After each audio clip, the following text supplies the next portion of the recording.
श्री राधा वल्लभ श्री हरिवंश श्री राधा श्री राधा श्री राधा। भगवान किसी भी भक्त के अंदर छुपे मान, अहंकार आदि विकारों को नहीं सहन करते। भक्त के इन सभी विकारों को भगवान शीघ्र नाश कर देते हैं, क्योंकि भगवान अति कृपालु हैं, अति दयालु हैं। भगवान अपने भक्त से बहुत प्रेम करते हैं, तो वो कैसे देखेंगे कि इन विकारों में भक्त जूझा रहे, इन विकारों से ग्रसित रहे। जैसे मान हो गया, अहंकार, दंभ, काम, क्रोध, लोभ, ईर्ष्या आदि विकार मनुष्य को घेरे रहते हैं, लेकिन भक्त को नहीं घेर सकते। छोटा सा छोटा मान भी भगवान नहीं देखते। भगवान तो भक्त को एकदम निर्मल बना देते हैं, क्योंकि भगवान अपने भक्त से प्रेम तो करते ही हैं, हमेशा भक्त के पास ही रहते हैं। और भगवान को इस प्रकार का छल कपट दंभ अच्छा नहीं लगता, तो कैसे भक्त के अंदर यह छल कपट हो सकता है। हमें भगवान की अहेतुक कृपा पर विश्वास करना चाहिए। भगवान बहुत दयालु हैं, बहुत कृपालु हैं। कृपा कब होगी? होती है कृपा, हम उसका एहसास नहीं कर सकते, हम नहीं समझ पाते कि कृपा हो रही है। और जो भगवान के एकदम निकट हैं, भक्त हैं, भगवान से प्रेम करते हैं, उन्हें हर पल भगवान की कृपा का एहसास होता रहता है। अच्छा, आप लोगों को क्यों कृपा नहीं एहसास होती है? क्योंकि आपने भगवान के अस्तित्व को अभी माना ही नहीं है, जाना ही नहीं है कि भगवान की सत्ता भी है और वही है और कोई है ही नहीं इस जगत में। हर प्राणी में, हर कण कण में मेरे प्रभु का ही वास है। विराट रूप से भगवान ही पूरा ब्रह्मांड है, पूरी सृष्टि है, अनंत सृष्टि भगवान ही है विराट रूप से। और सूक्ष्म रूप से प्रत्येक प्राणी, प्रत्येक कण कण में आत्म तत्व से व्याप्त हैं, आत्म रूप से व्याप्त हैं मेरे प्रभु। हर जगह मेरे कृष्ण व्याप्त हैं। और कृपा सोचिए, अब आपको कृपा के बारे में एहसास करा देते हैं कि भगवान की अहेतुक कृपा, बिना किसी कारण के परम दयालु भगवान श्री कृष्ण की कृपा सब पर बराबर बनी हुई है। विशेष कृपा भक्तों पर होती है, विशेष प्रेम भक्तों से होता है, लेकिन जो सामान्य कृपा है वो सब पर बराबर है। देखिए ना, सूरज जो उगता है वो भगवान की शक्ति तेज को धारण करता है और सबको बराबर प्रकाश देता है, बराबर गर्मी देता है। किसी के साथ सूरज भेदभाव नहीं करता, यह भगवान का ही दास है। उसी प्रकार से हवा जो चल रही है भगवान की प्रेरणा से ही चल रही है, भगवान की शक्ति से ही चल रही है। किसी को हवा कम, किसी को ज्यादा, ऐसा नहीं, सबको समान रूप से हवा मिल रही है, ऑक्सीजन मिल रही है। लेकिन अगर आप बीमार हो गए तो हॉस्पिटल में ऑक्सीजन आपने लगवा लिया तो आपको इसका बिल देना पड़ेगा।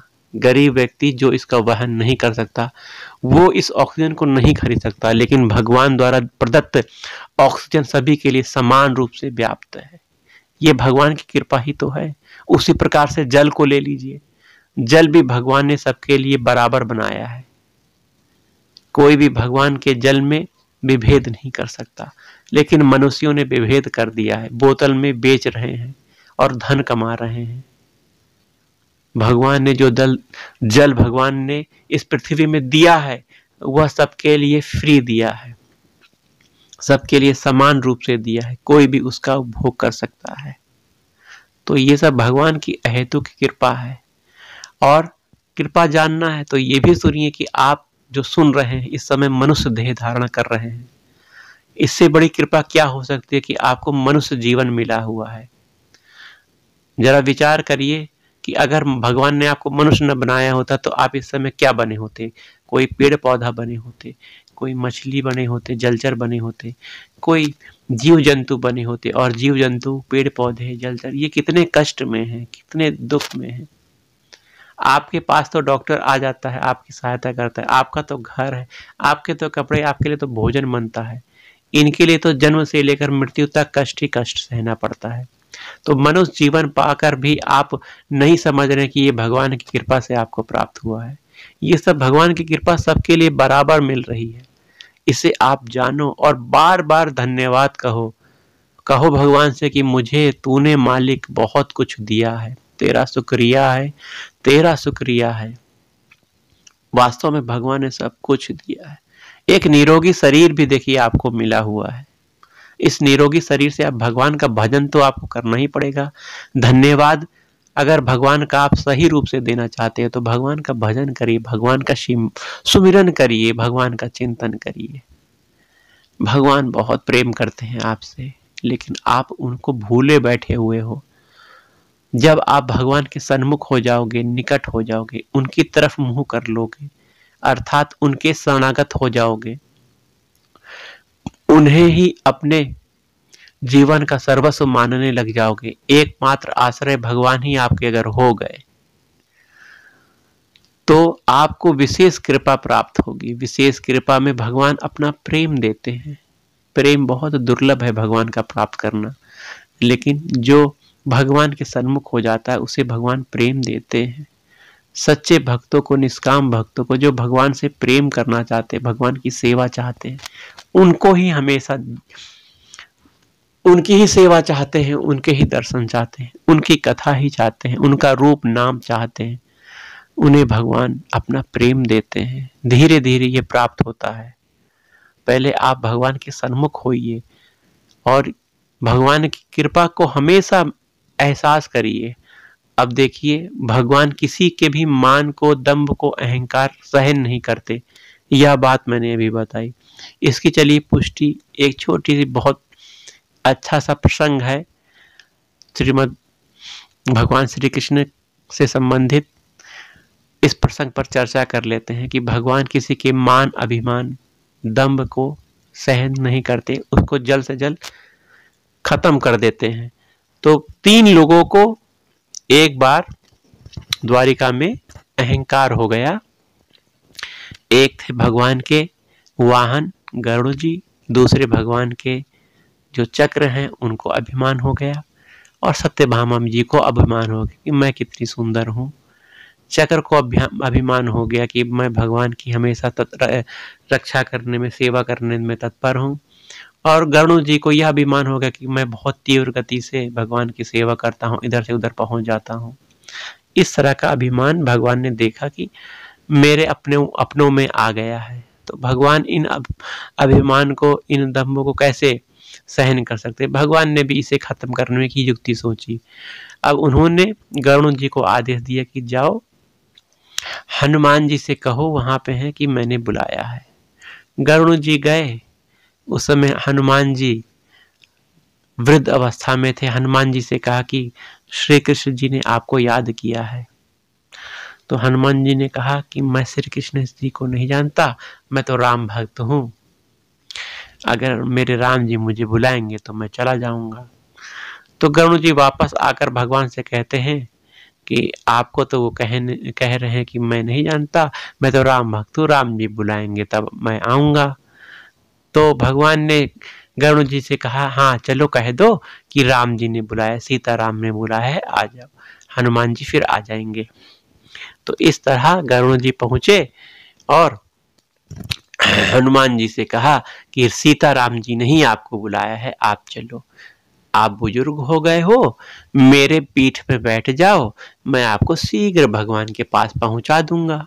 हनुमान जी ने कहा कि नहीं, आप चलो, मैं आता हूँ, है ना, मैं आता हूँ, आप चलो, मैं आ जाऊंगा। तो इस तरह गरुड़ जी अपना चलने लग गए।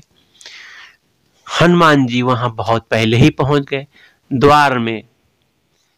द्वार से होते हुए अंदर पहुंच गए। वहीं भगवान ने पहले ही अपने चक्र को कह रखा था कि कोई भी इस महल में प्रवेश ना कर सके, कोई भी। इस समय मैं बहुत बिजी हूं, आप जरा बाहर चौकीदारी करना। हमारे चक्र महाराज जी, सुदर्शन चक्र जी। तो इस तरह सुदर्शन चक्र जी बाहर भगवान के घर के बाहर, महल के बाहर, द्वारकाधीश के बाहर भगवान की सुरक्षा करने लग गए।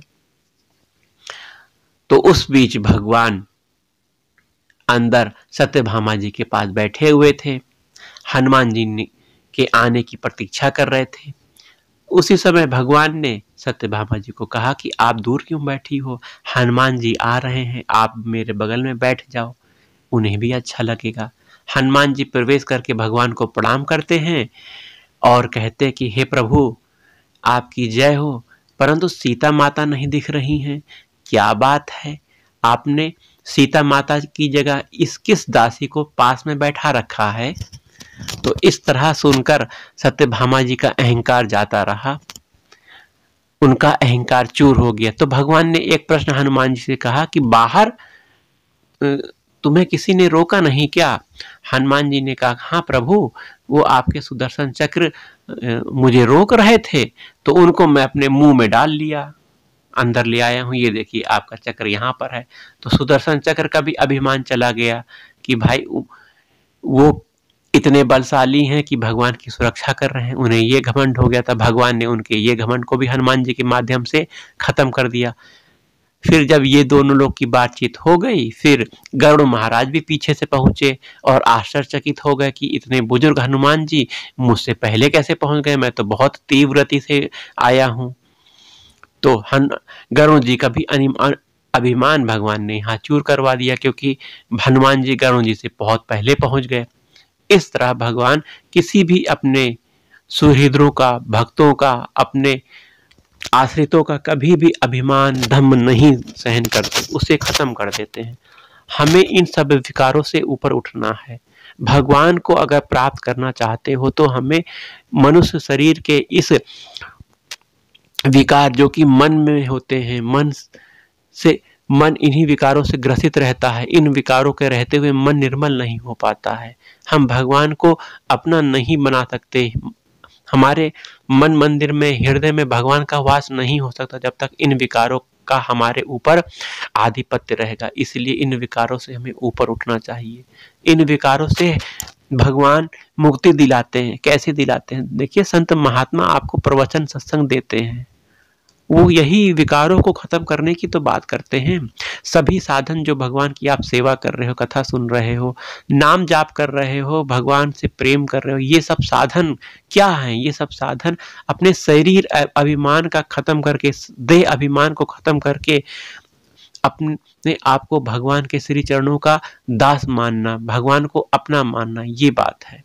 ये सब हमारी साधना का फल है कि हम अपने देह अभिमान को खत्म करें। जब ये सब खत्म हो जाएगा, विकार खत्म हो जाएंगे हमारे, तो भगवान की कृपा होगी। ऐतों की कृपा मिलने के बाद मिलने पर हमें बहुत आनंद प्राप्त होता है, क्योंकि भगवान प्रेम देते हैं ना, प्रेम समुद्र है, रस समुद्र है, भगवान अपने आप को देते हैं। भगवान की कृपा बहुत बड़ी है। हम भगवान से क्या संसार की वस्तु मांगे? भगवान तो सब कुछ देने के लिए तैयार बैठे हुए हैं, अपने आप को देने के लिए तैयार बैठे हैं। हमें अपने पात्र को बड़ा बनाना है। हमारा पात्र बहुत छोटी सी कामना की पूर्ति चाहता है, लेकिन भगवान सब कुछ चाहते हैं। हमारी ये इच्छा होनी चाहिए कि भगवान जो हमारे लिए कर रहे हैं वो सब कुछ हमारा परम मंगल कर रहे हैं, वो जो करेंगे परम मंगल करेंगे। इतना विश्वास होना चाहिए हमको। यह विश्वास बहुत जरूरी है। हमारे भक्ति बढ़े, यही हम राधा वल्लभ लाल से प्रार्थना करते हैं। श्री राधा वल्लभ श्री हरिवंश, श्री हरिवंश। जय जय श्यामा, जय जय श्याम, जय जय श्री वृंदावन धाम। जय जय श्यामा, जय जय श्याम, जय जय श्री वृंदावन धाम। मेरी श्यामा मेरो श्याम, मेरो श्री वृंदावन धाम। जय जय श्यामा, जय जय श्याम, जय जय श्री वृंदावन धाम। श्री राधा, श्री राधा, श्री राधा, श्री हरिवंश, श्री हरिवंश।